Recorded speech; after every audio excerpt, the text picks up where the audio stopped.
ओम शांति। 1 अक्टूबर 2020 की साकार मुरली।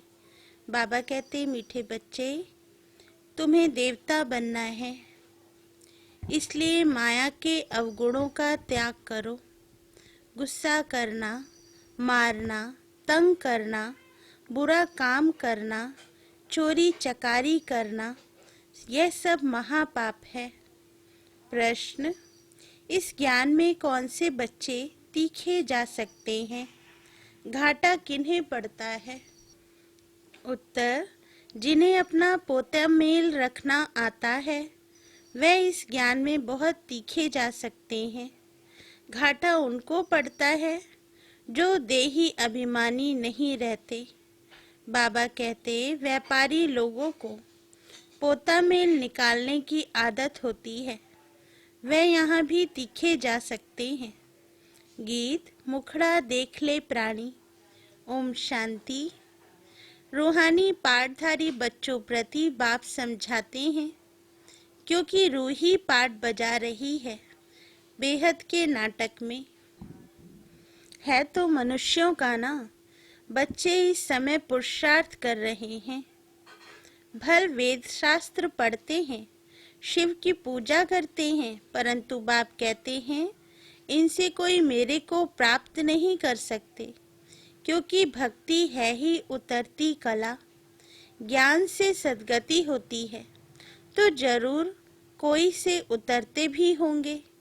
यह एक खेल है जिसको कोई भी जानते नहीं। शिवलिंग को जब पूछते हैं तो उनको ब्रह्म नहीं कहेंगे, तब कौन है जिसको पूछते हैं? उनको भी ईश्वर समझ पूजा करते हैं। तुम जब पहले पहले भक्ति शुरू करते हो तो शिवलिंग हीरे का बनाते हो। अभी तो गरीब बन गए हैं तो पत्थर का बनाते हैं। हीरे का लिंग उस समय 4-5 हजार का होगा, इस समय तो उनका दाम 5-7 लाख का होगा। ऐसे हीरे अभी मुश्किल निकलते हैं। पत्थर बुद्धि बन गए हैं तो पूजा भी पत्थर की करते हैं, ज्ञान बगैर। जब ज्ञान है तो तुम पूजा नहीं करते हो। चैतन्य सन्मुख में है, उनको ही तुम याद करते हो। जानते हो याद से विक्रम विनाश होंगे। गीत में भी कहते हैं, हे बच्चों, प्राणी कहा जाता है आत्मा को। प्राण निकल गया फिर जैसे मुर्दा है।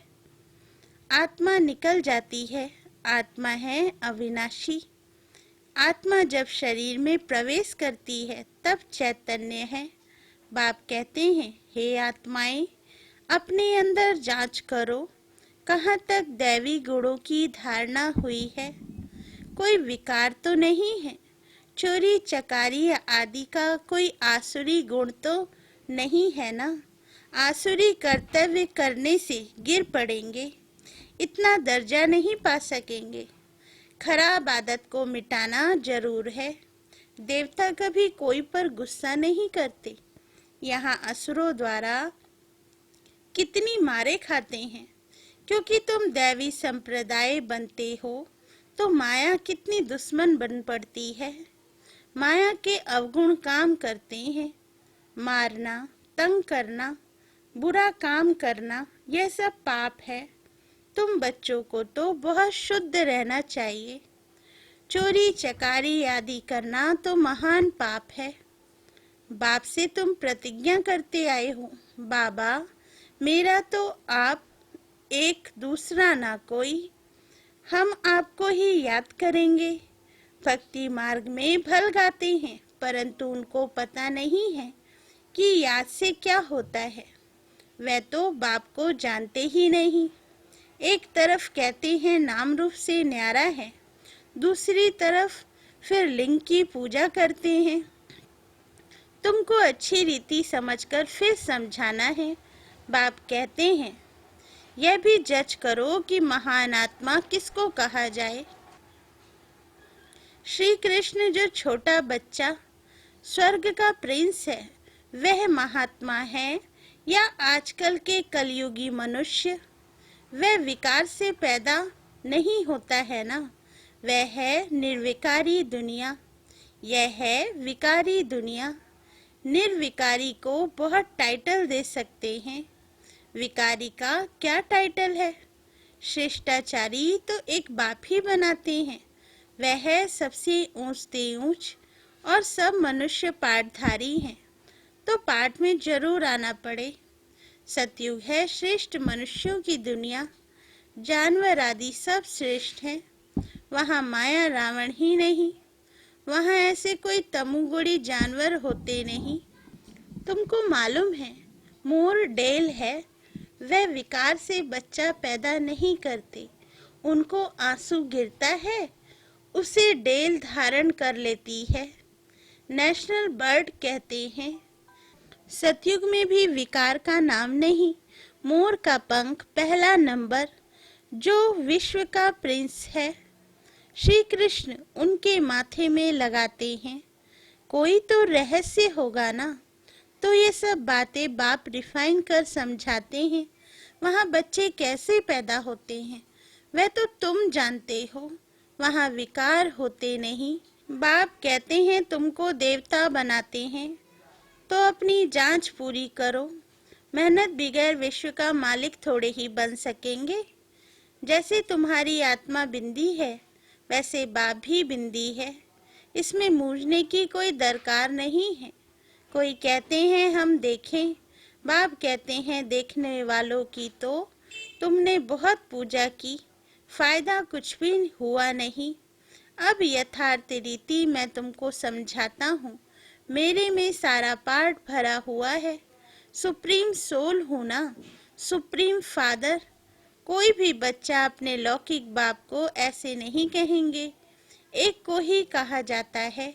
सन्यासियों को तो बच्चे हैं नहीं जो बाप कहे, यह तो सब आत्माओं का बाप है जो वर्षा देते हैं, उन्हों का कोई गृहस्थ आश्रम तो ठहरा नहीं। बाप बैठ समझाते हैं, तुमने ही 84 जन्म भोगे, पहले पहले तुम सतो प्रधान थे, फिर नीचे उतरते आए हो। अभी कोई अपने को सुप्रीम थोड़े ही कहेंगे, अभी तो नीच समझते हैं। बाप बार बार समझाते हैं, मूल बात की अपने अंदर देखो कि हमारे में कोई विकार तो नहीं है। रात को रोज अपना पोता मेल निकालो, व्यापारी हमेशा पोता मेल निकालते हैं, गवर्नमेंट सर्वेंट पोता मेल नहीं निकाल सकते, उन्हों को तो मुकर्रर तनख्वाह मिलती है। इस ज्ञान मार्ग में भी व्यापारी तीखे जाते हैं, पढ़े लिखे ऑफिसर्स इतना नहीं। व्यापार में तो आज 50 कमाया कल 60 कमाएंगे, कभी घाटा भी हो जाएगा। गवर्नमेंट सर्वेंट की फिक्स पे होती है, इस कमाई में भी अगर देही अभिमानी नहीं होंगे तो घाटा पड़ जाएगा। माताएं तो व्यापार करती नहीं, उनके लिए फिर और ही सहज है, कन्याओं के लिए भी सहज है, क्योंकि माताओं को तो सीढ़ी उतरनी पड़ती है, बलिहारी उनकी जो इतनी मेहनत करती हैं। कन्याएं तो विकार में गई ही नहीं, तो छोड़े फिर क्या, पुरुषों को तो मेहनत लगती है, कुटुंब परिवार की संभाल करनी पड़ती है, सीढ़ी जो चढ़ी है वह सारी उतरनी पड़ती हैं, खड़ी घड़ी माया थप्पड़ मार गिरा देती है। बाबा कहते अभी तुम बीके बने हो, कुमारियां पवित्र ही होती हैं, सबसे जास्ती होता है पति का प्रेम। तुम्हें तो पतियों के पति परमात्मा को याद करना है और सबको भूल जाना है। माँ बाप का बच्चों में मोह होता है, बच्चे तो हैं ही अनजान, शादी के बाद मोह शुरू होता है। पहले स्त्री प्यारी लगती, फिर विकारों में ढकेलने की सीढ़ी शुरू कर देते। कुमारी निर्विकारी है तो पूजी जाती है, तुम्हारा नाम है बीके, तुम महिमा लायक बन फिर पूजा लायक बनते हो। बाप ही तुम्हारा टीचर भी है, तो तुम बच्चों को नशा रहना चाहिए। हम स्टूडेंट हैं, भगवान जरूर भगवान भगवती ही बनाएंगे, सिर्फ समझाया जाता है भगवान एक है, बाकी सब हैं भाई भाई, दूसरा कोई कनेक्शन नहीं। प्रजापिता ब्रह्मा से रचना होती है, फिर वृद्धि होती है। आत्माओं की वृद्धि नहीं कहेंगे, वृद्धि मनुष्यों की होती है। आत्माओं का तो लिमिट नंबर है, बहुत आते रहते हैं। जब तक वहाँ हैं आते रहेंगे, झाड़ बढ़ता रहेगा। ऐसे नहीं कि सूख जाएगा। इनकी भेंट बनेन ट्री से की जाती है, फाउंडेशन है नहीं, बाकी सारा झाड़ खड़ा है। तुम्हारा भी ऐसे है, फाउंडेशन है नहीं, कुछ न कुछ निशानी है। अभी तक भी मंदिर बनाते रहते हैं। मनुष्यों को थोड़े ही पता है कि देवताओं का राज्य कब था, फिर कहाँ गया। ये नॉलेज तुम ब्राह्मणों को ही है। मनुष्य को ये मालूम नहीं कि परमात्मा का स्वरूप बिंदी है। गीता में लिख दिया है कि वह अखंड ज्योति स्वरूप है। आगे बहुतों को साक्षात्कार होता था, भावना अनुसार बहुत लाल लाल हो जाते थे, बस हम नहीं सहन कर सकते। अब वह तो साक्षात्कार था। बाप कहते हैं साक्षात्कार से कोई कल्याण नहीं। यहाँ तो मुख्य है याद की यात्रा। जैसे पारा खिसक जाता है ना, याद भी घड़ी घड़ी खिसक जाती है। कितना चाहते हैं बाप को याद करें, फिर और ख्याल आ जाते हैं। इसमें ही तुम्हारी रेस है। ऐसे नहीं कि फट से पाप मिट जाएंगे, समय लगता है। कर्मातीत अवस्था हो जाए तो फिर ये शरीर ना रहे, परंतु अभी कोई कर्मातीत अवस्था को नहीं पा सकते हैं, फिर उनको सतयुगी शरीर चाहिए। तो अब तुम बच्चों को बाप को ही याद करना है। अपने को देखते रहो, हमसे कोई बुरा काम तो नहीं होता है। पोता मेल जरूर रखना है, ऐसे व्यापारी झट साहूकार बन सकते हैं। बाबा कहते बाप के पास जो नॉलेज है वह दे रहे हैं। बाप कहते हैं मेरी आत्मा में यह ज्ञान नूंदा हुआ है। हूबहू तुमको वही बोलेंगे जो कल्प पहले ज्ञान दिया था। बच्चों को ही समझाएंगे और क्या जाने। तुम इस सृष्टि चक्र को जानते हो, इसमें सब एक्टर्स का पार्ट नूंदा हुआ है। बदल सदल नहीं सकता, ना कोई छुटकारा पा सकता। हाँ, बाकी समय मुक्ति मिलती है। तुम तो ऑलराउंडर हो, 84 जन्म लेते हो। बाकी सब अपने घर में होंगे, फिर पिछाड़ी में आएंगे। मोक्ष चाहने वाले यहाँ आएंगे नहीं, वह फिर पिछाड़ी में चले जाएंगे। ज्ञान कभी सुनेंगे नहीं। मच्छरों सदस्य आए और गए। तुम तो ड्रामा अनुसार पढ़ते हो, जानते हो बाबा ने 5000 वर्ष पहले भी ऐसे राजयोग सिखाया था। तुम फिर औरों को समझाते हो कि शिव बाबा ऐसे कहते हैं। अभी तुम जानते हो हम कितने ऊंच थे, अब कितने नीच बने हैं। फिर बाप ऊंच बनाते हैं तो ऐसे पुरुषार्थ करना चाहिए ना। यहाँ तुम आते हो रिफ्रेश होने, इसका नाम ही पड़ा है मधुबन। तुम्हारे कलकत्ता व बॉम्बे में थोड़े ही मुरली चलाते हैं, मधुबन में ही मुरली बाजे। मुरली सुनने के लिए बाप के पास आना होगा, रिफ्रेश होने। नई नई पॉइंट्स निकलती रहती हैं।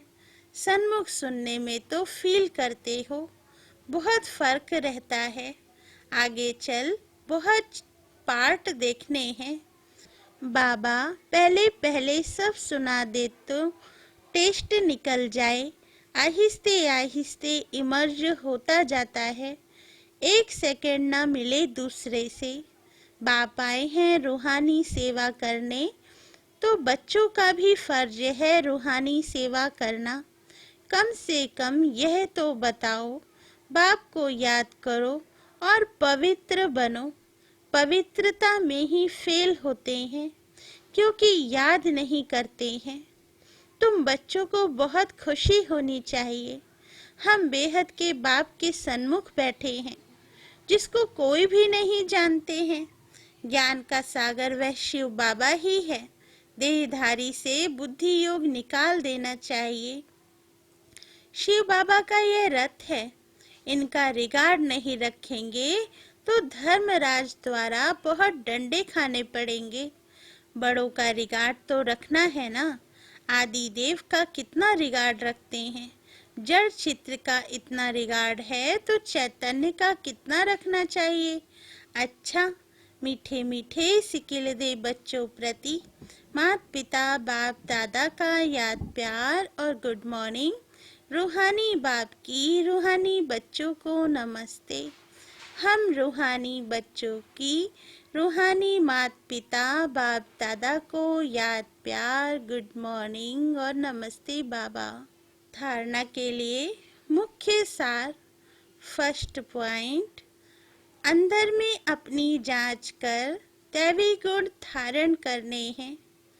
खराब आदतों को निकालना है, प्रतिज्ञा करनी है। बाबा, हम कभी भी बुरा काम नहीं करेंगे। सेकंड पॉइंट, कर्मातीत अवस्था को प्राप्त करने के लिए याद की रेस करनी है। रूहानी सेवा में तत्पर रहना है। बड़ों का रिगार्ड रखना है। वरदान, सर्व खजानों को स्व के प्रति और औरों के प्रति यूज करने वाले अखंड महादानी भव। वरदान का सार, जैसे बाप का भंडारा सदा चलता रहता है, रोज देते हैं, ऐसे आपका भी अखंड लंगर चलता रहे, क्योंकि आपके पास ज्ञान का, शक्तियों का, खुशियों का भरपूर भंडारा है। इसे साथ में रखने व यूज करने में कोई भी खतरा नहीं है। यह भंडारा खुला होगा तो चोर नहीं आएगा, बंद रखेंगे तो चोर आ जाएंगे। इसलिए रोज अपने मिले हुए खजानों को देखो और स्व के प्रति और औरों के प्रति यूज करो तो अखंड महादानी बन जाएंगे। स्लोगन, सुने हुए को मनन करो, मनन करने से ही शक्तिशाली बनेंगे। अच्छा, ओम शांति।